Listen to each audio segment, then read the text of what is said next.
Wir überqueren gerade die Elbe und sind auf dem Weg zu einem Campingplatz, der an einem Schloss liegt.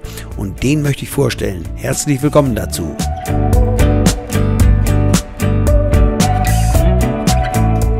Wir haben Mitte Juli und es ist ein Sonntag. Unser Ziel ist der Nordwesten von Brandenburg, genauer und zwar die Kurstadt Bad Wilsnack. Dort in der Nähe liegt dieser Campingplatz, den wir jetzt anfahren wollen. Wir waren vorher an der Weser und mussten jetzt so ein bisschen kreuz und quer durchs Land fahren. Teilweise waren Straßen gesperrt, deshalb haben wir einige Umwege in Kauf nehmen müssen. Aber gut, wir haben Zeit und es ist kein Problem. Jetzt sehen wir schon das erste Hinweisschild, Schloss Siegrün, und so heißt auch der Campingplatz, Schloss Siegrün. Leider ist das Wetter nicht so toll, man sieht, die Scheibenwischer laufen auch.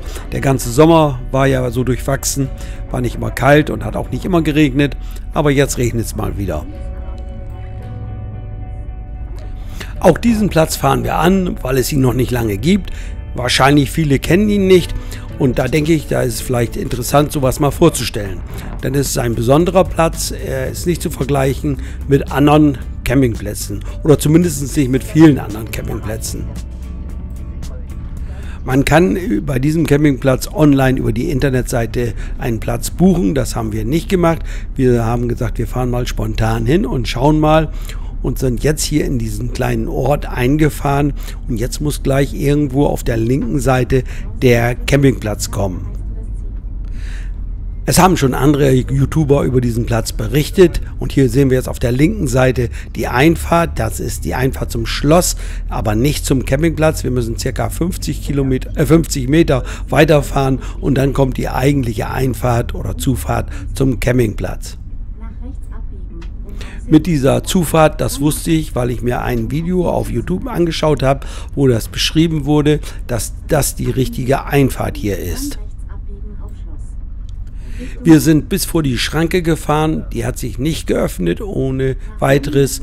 So haben wir die angegebene Telefonnummer angerufen und dort hat man uns dann einen Zahlencode gegeben. Mit diesem Zahlencode konnten wir dann die Schranke öffnen. Wenn man online gebucht hat, dann bekommt man diesen Zahlencode per E-Mail zugesendet und kann dann so ohne weiteres auf den Platz fahren. Auch hier wusste man, wie häufiger auf Camping- und Stellplätzen, wer Hardcore ist, und so hatten wir schon am Telefon gleich ein nettes Gespräch.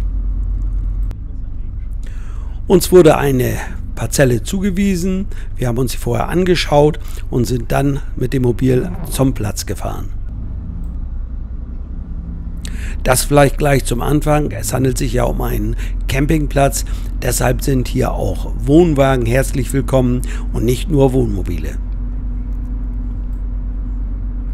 Es gibt hier unterschiedliche Plätze, es gibt zum Beispiel Plätze mit einem privaten Bad, aber dazu später mehr, das werde ich dann ausführlich beschreiben und zeigen. Der Platzbetreiber hat sich die Zeit genommen und uns unsere Parzelle gezeigt, wo wir uns hinstellen können. Wir haben dann unsere Parzelle eingenommen, uns hingestellt, alles in Ordnung, schöne große Parzelle. Und dann hatte der Betreiber gleich einen Wunsch. Er hat gesagt, wenn du hier ein Video machst, bitte tu mir den Gefallen, zeig, wo genau hier die Einfahrt ist und wie man diesen Platz genau anfährt. Das wollte ich dann gerne machen und ihm den Wunsch erfüllen. Und so haben wir für den nächsten Tag dann einen Termin vereinbart und er hat uns genau erklärt, wie man auf diesen Campingplatz rauffährt. Du, ich bin hier noch ein bisschen beschäftigt. Kommst du klar sonst oder muss ich nochmal kommen? Am nächsten Morgen haben wir uns dann getroffen, um die Aufnahmen zu erstellen für die Erklärung der Zufahrt zum Campingplatz. Wir stehen hier auf der Einfahrt des Campingplatzes Schloss Siegrün. Ist das richtig? Das ist richtig, Schloss Siegrün. Ja, hallo Wolfgang, du bist der Chef hier vom Platz und betreibst diesen Platz seit wie lange? Wir sind in der ersten vollen Saison und ja. Chef ist immer, ich bin nur der halbe Chef, meine Frau ist natürlich die Chefin. Ja. Wir machen das hier zu zweit und sind seit diesem Jahr sozusagen fertig und haben den Campingplatz so weit, dass die Wohnmobilisten und Caravanfahrer kommen können. Ja. Ja, ich werde den Platz ja mit verschiedenen Bildern zeigen in meinem Video. Was mich aber auch interessiert, und das ist ja, ich will nicht sagen außergewöhnlich, aber vielleicht ein bisschen speziell, wenn man diesen Platz besuchen möchte, dann sollte man nach Möglichkeit online reservieren und sich einchecken. Genau. Erklär uns das bitte mal. Also das ist uns tatsächlich am liebsten. Wir haben auf unserer Webseite den ganzen Platz abgebildet. Also man kann auch jeden Stellplatz auf dem Areal sich aussuchen, welchen man gerne hätte. Und man kann dann sofort buchen. Ja. Und mit der Buchungsbestätigung bekommt man auch einen Code zugesandt. Der ist für unsere Tastatur hier für die Schranke. Ja. Und da kommt man rein, raus geht automatisch. Ja. Und somit muss man auch nicht hier warten, man muss auch nicht an die Rezeption gehen, sondern man kann direkt sich die Platznummer suchen und die Nummer dazu ist an der jeweiligen Stromladesäule. Ja, das heißt, man braucht euch gar nicht kontaktieren im ersten Moment, muss es nicht unbedingt. Wäre schön, hast du mir, glaube ich, gesagt, wenn man am Ende noch mal herkommt, um Strom abzurechnen. Natürlich. Und so. Ja. Also wir freuen uns erstmal auf jeden Gast, der auch ins Haus kommt natürlich. Ja. Ja. Theoretisch muss es aber gar nicht. Ja. Aber wenn er abreist, damit wir einmal den Strom ablesen können, sollte er natürlich noch mal reinkommen. Ja. Ihr habt jetzt, und das müssen wir vielleicht auch noch mal zeigen, ihr habt 2 Zufahrten. Einmal erzähl selber. Genau, wir haben 2 Zufahrten, deswegen, weil wir auch ein kleines Hotel mit einem Restaurant sind. Ja. Das ist nur für die PKWs. Dazu zeigen wir vielleicht gleich auch noch mal eine Szene. Ja. Das Tor ist zu klein für Wohnmobile und Karawane. Ja. Wir haben hier eine neue Zufahrt mit Schranken. Wir können Wohnmobile jeglicher Art und Größe. Wir sind größen- und gewichtsunbeschränkt, passen hier durch und sollten bitte vermeiden, durch die kleine Hofanfahrt zu fahren. Ja. Gut, da können wir gleich mal hingehen und zeigen die auch noch mal. Erstmal soweit, danke Wolfgang. Gerne. Für dich zu sehen. Ja, genau. Also jetzt habe ich hier 3 Schilder. Ne? Ja. Das muss reichen, genau.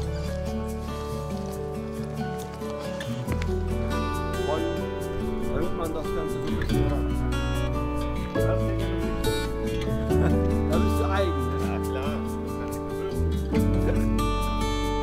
Ja, Wolfgang, jetzt stehen wir vor einer anderen Einfahrt. Genau, das ist die historische Einfahrt zum Schloss. Ja. Das ist für unsere Hotelgäste, für unsere Restaurantgäste oder die im Tiny House oder im Zirkuswagen was gebucht haben. Ja. Das ist nicht für unsere Camper gedacht. Ach so, ja, man sieht es auch ganz klar, da steht ein Schild, blaues mit P und Wohnmobil ist durchgestrichen. Also sollte man das auch erkennen. Und es ist auch recht eng. Ist auch recht eng, ja, ja. Also Leute, ihr wisst Bescheid, ihr müsst eine Einfahrt weiter, das sind ca. 50 Meter und dann seht ihr das Schild zum Stellplatz bzw. zum Campingplatz.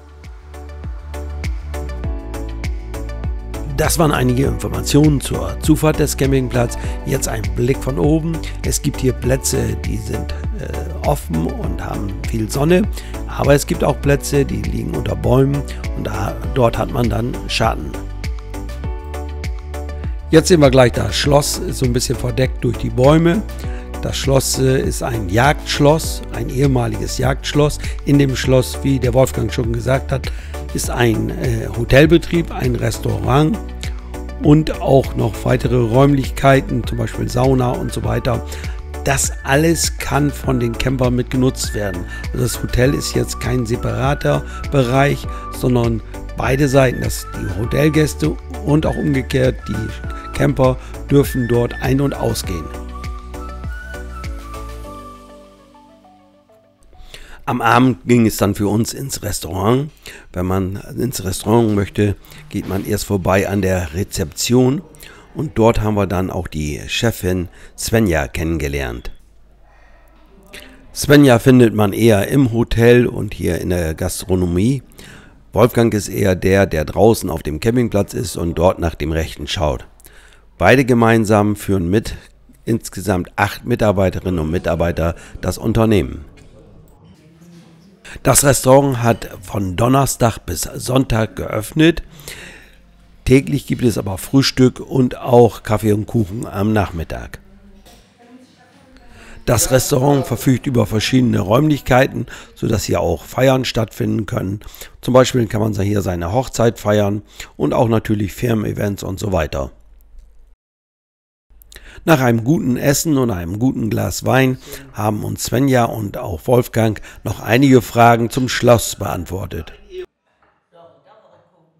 Das ist ja ein Jagdschloss hier. Oder ein ehemaliges Jagdschloss. Das war die Adelsfamilie Karl von Bredow. Aha. Die haben das 1910 als Jagdsitz gebaut, um hier am Wochenende Spaß zu haben. Ja, Feierlichkeit. Genau. Ja, okay, die ganze Landschaft hier herum bietet sich ja als Jagdgebiet an. Wir sind ja mitten im Wald hier. Ja, genau. Genau. So. Die Frauen, die bekommen wir der eine feiern. So ist es. Ja. Nee. Ja. Brandy. Ja. Weimann damit. Am Schluss gab es dann noch einen Absacker an der Bar. Der ist gut. Um 22 Uhr schließt das Restaurant und es ist dann auch ruhig auf dem Platz.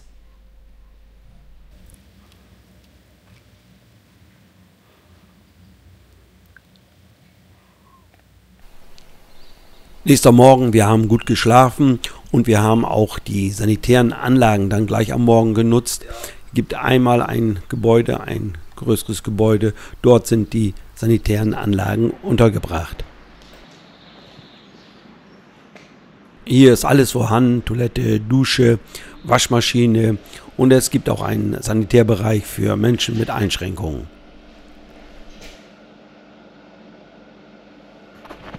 Wer jetzt nicht einen allgemeinen Sanitärbereich nutzen möchte, der hat die Möglichkeit, sich ein privates Bad dazu zu mieten. Es gibt spezielle Plätze, dort steht ein kleines Gebäude mit drauf, dort sind die sanitären Anlagen untergebracht. Das ist vielleicht auch interessant für Camper, die jetzt im eigenen Fahrzeug keinen Sanitärbereich haben oder nutzen können. Es gibt aber auch Camper, die ein größeres Mobil haben und so einen Platz mit Sanitäranlage buchen und nutzen. Da habe ich einen befragt. Jetzt bin ich bei einem Camperpaar, die kommen auch aus meiner Region. Oldenburger Kennzeichen sehe ich. Und die beiden möchte ich jetzt befragen. Und zwar haben die hier einen Sanitärbereich mitgemietet.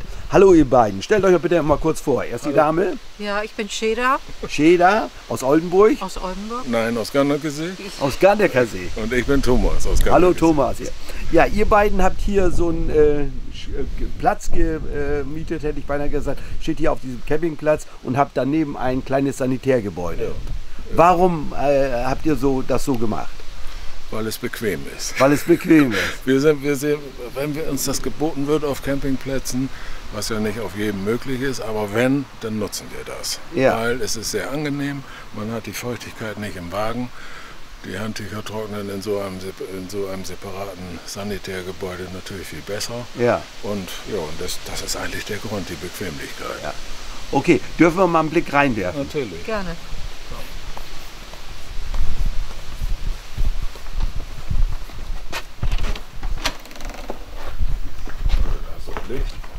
So. Ja. Ah ja, da ist also einmal eine Toilette, ein Waschbecken und natürlich auch eine Dusche. Ja. Ja, sieht ja alles ordentlich aus. Beheizbarer Spiegel. Beheizbar. Oh. Ja. Gut, kleinen Heizkörper ist auch drin. Ja. Nee, alles wunderbar. Finden wir auch. Ja.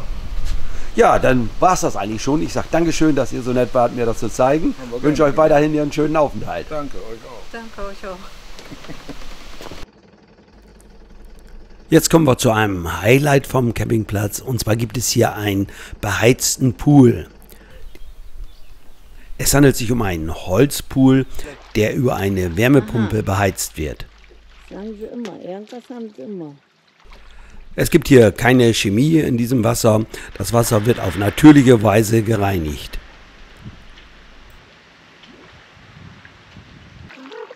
Das Wasser hat eine Temperatur im Durchschnitt von 25 Grad.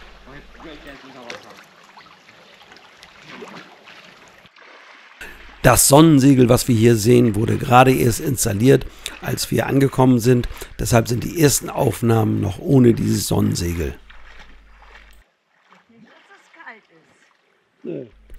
Wer es jetzt noch wärmer möchte, der kann natürlich hier auch noch eine Sauna nutzen. Und zwar gibt es im Schloss unten im Keller, da sind große Räume. Dort gibt es dann eine Sauna, die auch zugänglich ist für die Camper und die Nutzung in der Platzgebühr enthalten ist. Das heißt also, die muss nicht besonders in Betrieb genommen werden, muss sie schon? Genau, die läuft grundsätzlich täglich von 16 bis 21 Uhr. Ist auch dann frei zugänglich für alle Gäste und natürlich auch für die Campinggäste. Wenn wenig los ist oder wenn Hochsommer ist, sollte man vorher Bescheid geben, dann stellen wir sie auf Wunsch an. Wenn viel los ist und im Winter läuft sie jeden Tag. Ah ja, schön. Blick von oben auf die Terrasse. Sie ist bei gutem Wetter geöffnet und man kann dort ab 14 Uhr Kaffee und Kuchen bekommen oder auch ein Eis. Das Ganze bis 17:30 Uhr. Terrasse und Restaurant sind natürlich für alle Gäste offen, nicht nur für Hotelgäste und Campinggäste. Auch wer von außerhalb kommt, kann hier gerne was trinken und essen. Es finden auch immer wieder Veranstaltungen hier am und im Schloss statt, so zum Beispiel das Sommerfest im August.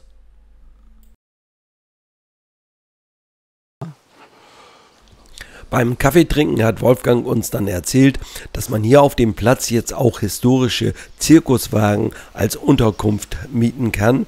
Und da waren wir natürlich auch interessiert. Und er war so nett und hat uns die Zirkuswagen auch mal gezeigt, erklärt und wie sowas von innen dann aussieht.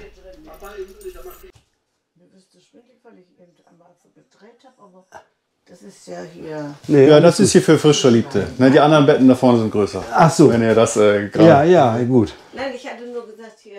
Diese Zirkuswagen sind ausgestattet mit einer kleinen Küche, einem kleinen Bad und einem Schlafbereich. Es gibt unterschiedliche Versionen. Dann noch ein wichtiger Punkt für Hundebesitzer. Es gibt hier einen Hundeauslauf, der eingezäunt ist, wo die Hunde frei laufen können.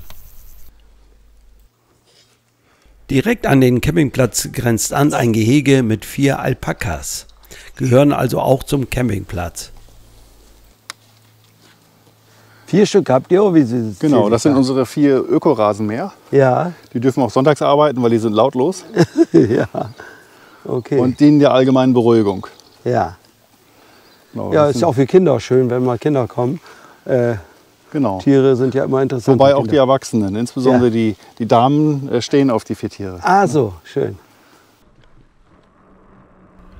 Die Umgebung haben wir auch erkundet und zwar ging es mit dem Fahrrad los zum Kurort Bad Wilsnack. Der Ort ist etwa 5 Kilometer vom Campingplatz entfernt. Wer jetzt gerne etwas länger und mehr mit dem Fahrrad fährt, der kann auch zur Elbe fahren oder zum Elbe-Radweg. Das sind vom Campingplatz aus ca. 13, 14, 15 Kilometer, je nachdem wie man fährt.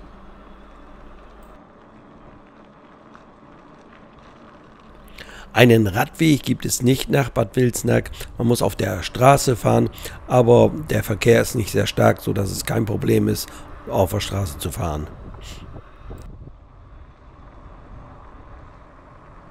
Als erstes sehen wir das Gradierwerk. Das ist eine Konstruktion, wo Wasser verdunstet, salzhaltiges Wasser und so die Atemluft salzsicher ist und das ist gesund für die Atemwege und auch für die Haut.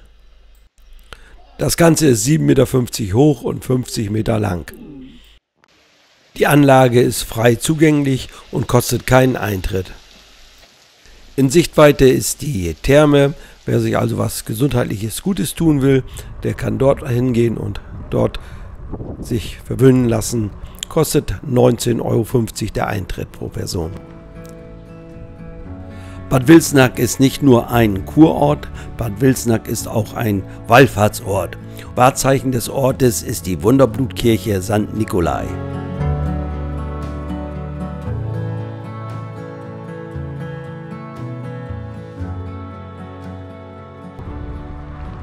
Wer einkaufen möchte, das ist hier auch möglich. Hier in diesem Ort gibt es einen größeren Supermarkt. Auch interessant ist der Ort Rühstedt. Das ist das Storchendorf. Dort gibt es über 30 Storchennester. Und das ist interessant, sowas mal anzuschauen. Wir sind dort auch hingefahren. Leider hatten wir auch wieder ein bisschen Pech mit dem Wetter. Es hat immer wieder geregnet zwischendurch. Aber trotzdem haben wir ein paar Aufnahmen gemacht. Soll nur eine Anregung sein, vielleicht für euch, wenn ihr mal irgendwo da in der Gegend seid, sich sowas mal hier anzuschauen. Der Ort ist ca. 15 Kilometer vom Schloss Sigrün entfernt, also auch zur Not mit dem Fahrrad zu erreichen, also kein Problem. Ansonsten gibt es dort auch einen Parkplatz, wo man mit dem Wohnmobil stehen kann. Es gibt Tafeln, dort werden die Daten der Störche dokumentiert, so kann man nachvollziehen, welcher Storch wann wo war. Jetzt Mitte Juli sind die Jungstörche meist alle ausgeflogen.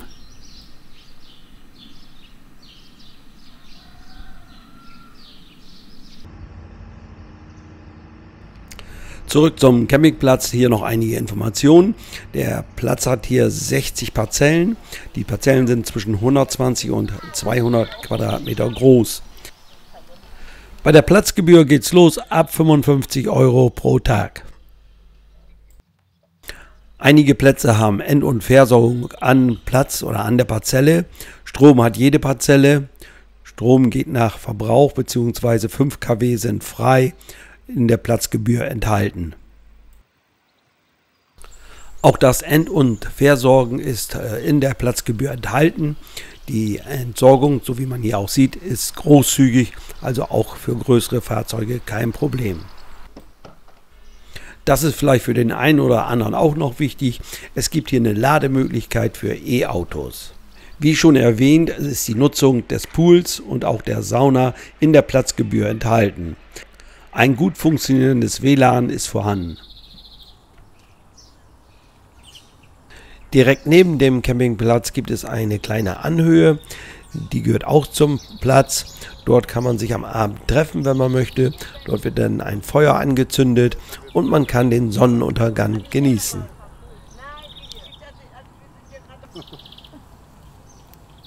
So sind die überhaupt oder sind die bei den Tieren?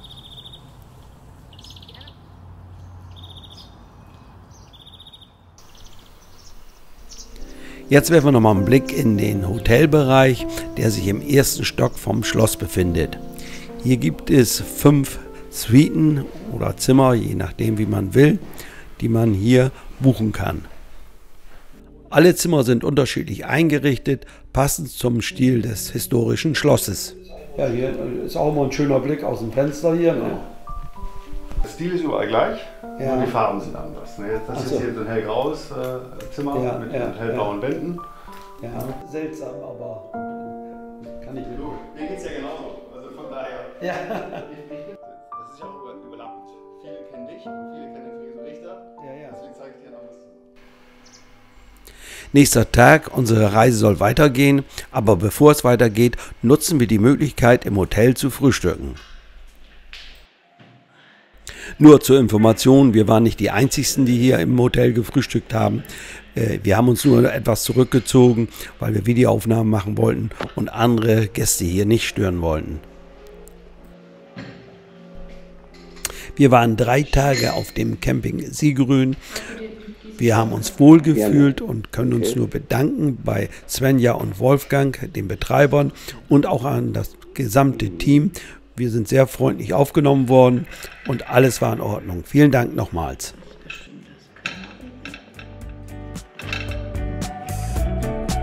Bedanken möchte ich mich auch bei euch Zuschauern, für die vielen netten Kommentare, für die vielen Likes. Das freut uns natürlich.